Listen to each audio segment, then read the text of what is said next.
We're here with head baseball coach Zach Johnston, season preview with the team getting ready to kick off the season this weekend in Indiana. Team's already played a small percentage of games already here with the fall ball schedule. But Coach, thanks for your time today. Looking forward to a great season and kind of want to get some of your thoughts heading to opening weekend. If you want to start off by just, the team has played 8 games already with the fall ball here as part of the Wolverine Hoosier Athletic Conference. Don't have to go in great detail about fall ball, but maybe just, what were some of your takeaways from the fall ball season that you've kind of been emphasizing to the guys here in the, winter months and as practice is getting started here? Thank you for having me, first and foremost. We're excited to get going this spring. We only played 6 games in the fall, but 2 conference series, one against Indiana Tech, who's nationally ranked, another against Rochester, who is continuing to get better each year. We went 4-2 this fall, so an all right fall. At the end of the day, our expectations probably were higher, but we had a lot of good things that we could take away from the fall in that series, those 2 series. At the end of the day, with the amount of returners we returned, our record last year of 42-13, 9th best record in all the NAI, winning percentage-wise. There's a lot of expectations. So a real big message to our guys is expect to be great. Expect great things from yourself, expect great things from your teammates, and be proud of what you have established. The culture's changed. Concordia baseball's changed, and I'm proud of them. At the end of the day, it's not me, though, it's them. And to reiterate the fact that you guys have done this, so maintain it, is really the big message that we want to take away from fall ball and into the season, because expectations are high. We're nationally ranked in every poll out there, as high as 15th in one poll. In the NAI poll, we're receiving votes. So expectations are high for this program, and we, at the end of the day, that shouldn't change the way we look at things, except be proud of that. You mentioned the national ranking and the record last year and the recognition you guys got this year in the 6-2 start. 4-2 start. Talk about as far as scheduling goes. I know one of the things you've continued to look at and evaluate as a coach each year is that non-conference schedule. That non-conference schedule starts this weekend and continues here before a weekend series with Cornerstone in Florida. But talk about kind of the goal as you put that non-conference schedule together. What were you looking for, and what are you hoping to accomplish with that non-conference schedule this season? With the non-conference schedule each year, in all honesty, my main focus is getting games in. This time of the year in February, there's no guarantee. For instance, we were supposed to be heading to Kentucky this weekend, and now plans have changed, and we're heading to Indiana. So we're even coming more north. So at the end of the day, baseball is baseball. It doesn't matter who you play, in my personal opinion. An opponent's an opponent. You're playing against the game. It could be Randy Johnston on the mound for all we care. And that's the way you should look at it. You're playing against the game. The pitcher's the pitcher, whoever it is on any given day.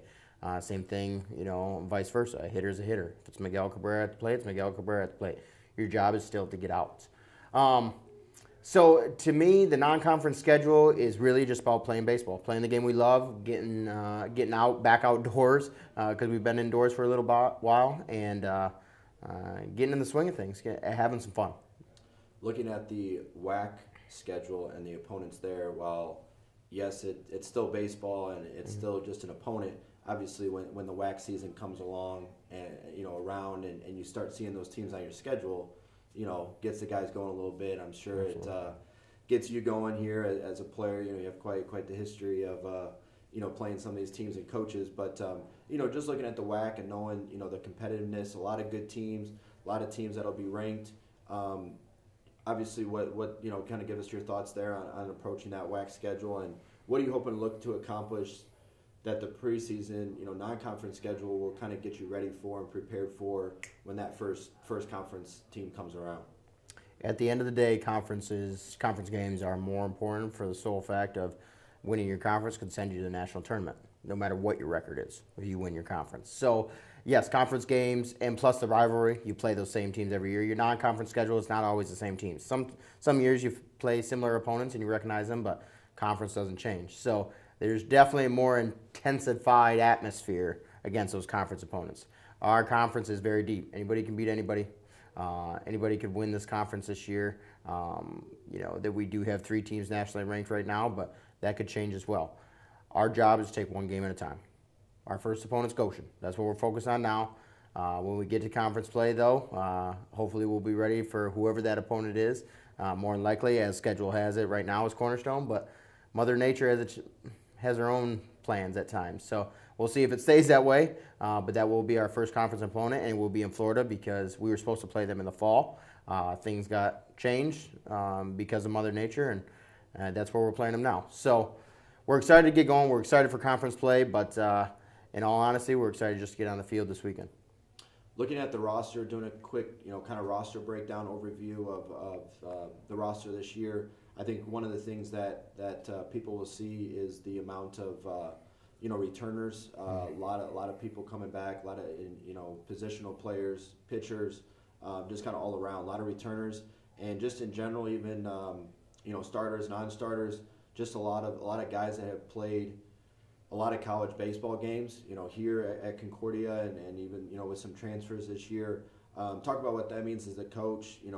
With you having a couple years under your belt here now as a head coach, being able to kind of work with this group now for a couple years, and then as they are juniors and seniors this year, kind of talk about what that means to you and to the program, and how you can continue to work with them. I'm excited for them. I really am. We do have a lot of guys that have played a lot of innings, both on the mound and position player wise. We return a lot.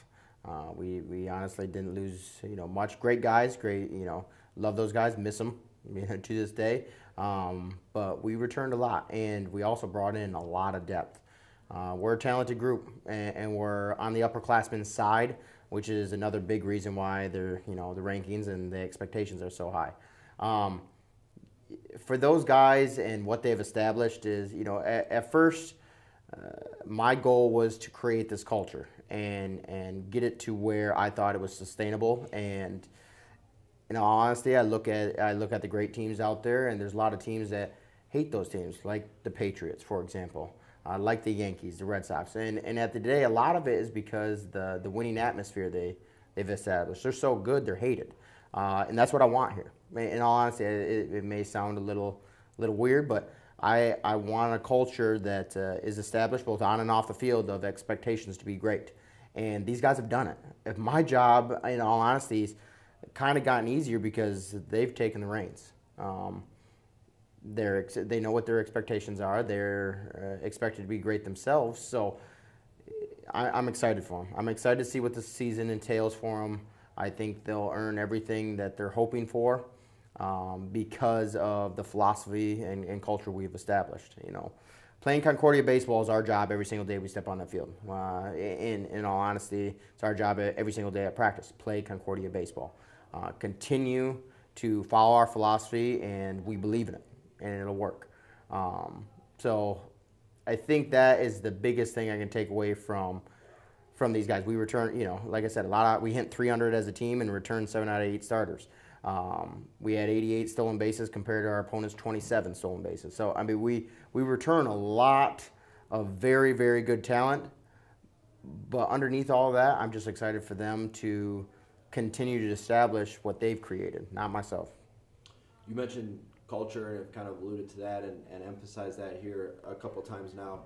I think one of the things that goes hand in hand with culture is obviously the culture, the program, the on-field, but I know you also do stress a lot of different various things off the field as well that still go hand in hand with culture. Talk about the teams, some of those core values that you continue to stress on a daily basis, more so off the field with the guys. So here, ever since I took over, we've established a value system and a philosophy. The value system is more like the values we have as individuals. Each guy has things that are important to them, things that they put first. Our program has the same. Things that we put first, things that are more important to us than anything else. Faith, family, education, Concordia baseball. Those are our values. Not in necessarily any given order, but to us, those are the things that we put first. From a philosophy side of things, that's strictly baseball related. The things that we believe in, that we call the Cardinal way, that will make us successful on the field and hopefully sustain that success. And there's 5 parts to our philosophy. It's team chemistry, first and foremost. Pride and passion. We want guys to play the game the right way, be proud of where they're at, proud of their last name, proud of where they came from. Third thing is work ethic. We flat out believe we will outwork our opponents every single day, every single week, every single month of the year. That's part of our philosophy. That's part of the Cardinal way. Fourth thing is communication. The thing with communication is it's so direly important, not just in baseball, in life. In our personal opinion, our staff's personal opinion, communication in society has fallen by the wayside a little bit, and what I mean by that is the face-to-face communication aspect. People are real good at the social media side of things, text messaging, emailing, but face-to-face communication is dwindling a little bit more. People aren't as effective and efficient at it, and our program stresses it because we know we have to be on and off the field with our professors, off the field with the coaching staff, with your brothers, on the field with your brothers, on the field with the coaching staff. You have to be able to communicate, and that's a skill and attribute that will take you further in life as well. You're going to have to with your employer one day, your employees, your wife, your kids. It's a must. So communication's a part of our philosophy. Fifth and final thing is baseball IQ. A lot of teams out there say things, and it's scouting reports how they run a bunch of trick plays. I don't know a trick play in baseball, in all honesty. If we know how to kind of take a run from you and you can't stop us, that's baseball IQ at its finest. So in my mind, you can understand the game better than your opponent, which will make you more successful. Now, do we have to continue to get better at baseball every single day? Yes, absolutely. By no means do we know everything out there. And by every sense of the imagination, we got to learn every single time we're watching a video, breaking down film, at practice, during a game. We got to continue to raise our baseball IQ. But that's the Cardinal way, those 5 things. That's what we believe in on the field, our value system, what we believe in general. And so far, it's worked, and we're not changing. That's who we are. I do want to comment also on our success, not just on the field, but off. I'm very, very proud of this team, and a part of our culture, again, is expecting greatness on and off the field. So with us, off the field, it might be even more important, and it might be something I'm even more proud of, because our guys were one of 10 teams in all the NAI during the ABCA Academic Excellence Award. We also were the highest team GPA in our conference last year. I expect that every single year. And I think they're now expecting that as well. So success just doesn't just stem on the field. It's off the field. Because in all honesty, do we all want to make Miguel Cabrera type money? Yes, absolutely. But it's kind of hard to do. So these days where we're going to support our family in our future is in that classroom. So we got to expect greatness there as well. Coach, last question for you today to wrap up the season preview. Obviously, we have a couple weeks here, again, like you said, with Mother Nature and what they have to say. But a couple weeks here before the first home game, end of March, is kind of what we have slated for right now. Assuming that's the case and beyond, if I'm a Cardinal crazy, ready for baseball season to start in the first home game, what can a Cardinal crazy and a fan expect to see at baseball games this spring? A lot of energy, a lot of enthusiasm, hopefully a lot of fun, hopefully a lot of W's. We'll see. But I want to in essence beg as many Cardinal crazies as there are out there. Please come out and see us every single game you possibly can. We love having fans. We love seeing each and every one of you out there. As much as you can, please come out and support us, because we very much appreciate it, and we're excited to have you out and play the game hard for you. Coach, again, thanks for your time today. This wraps up our baseball 2018 season preview.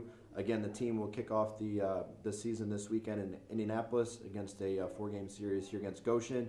Live updates and information recaps can be found at ConcordiaCardinals.com, as well by following the social media accounts for Cardinal Athletics and Concordia Baseball. Coach, thanks for your time today. Looking forward to a great season. Good luck this year. Head baseball coach, Zach Johnston. Thank you.